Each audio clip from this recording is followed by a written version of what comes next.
এখানে হুজুররা বয়ান করবে, দ্বীনের কথা বলবে, কোরআনের কথা বলবে, হাদিসের কথা বলবে, ইসলামের কথা বলবে।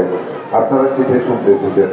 আজকে আমি আপনাদেরকে বলতে চাই, এখানে দলমত নয়, ধর্ম কিন্তু চার চার। ধর্ম দান করা সব কিছু তো ব্যক্তিগত বিষয়, এখানে রাজনৈতিক কোনো বিষয় নেই।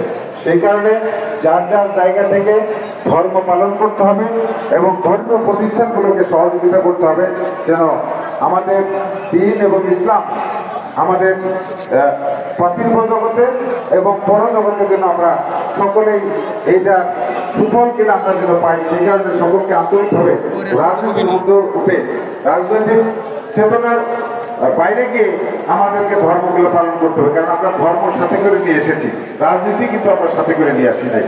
সেই কারণে ধর্ম আমার সাথে এসেছে, ধর্ম আমার সাথে পৃথিবী থেকে চলে যাবে এবং সেই হিসাব আল্লাহ পাকের দরবারে আমাদেরকে দিতে হবে। সেই কারণে আপনাদেরকে ধৈর্য তো ঘটাবো না, কারণ আমি আবার এখান থেকে আমি ঢাকায় ফিরে যাবো। ঢাকা থেকে এসেছি, আবার ঢাকায় ফিরে যাবো, কারণ আমার ঢাকায় আমার কাজ আছে। শুধুমাত্র আপনাদের এই তাফসীরের জন্য এসেছি।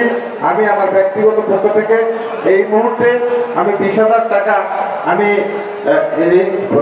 এই মাদ্রাসাতে তাৎক্ষণিকভাবে দিচ্ছি এবং পরবর্তী পর্যায়ে মাদ্রাসা কর্তৃপক্ষ আমার সাথে যোগাযোগ করলে আমি আমার সাধ্যমতো মাদ্রাসার উন্নয়নের কাজে সার্বক্ষণিক সজাগ থাকবো।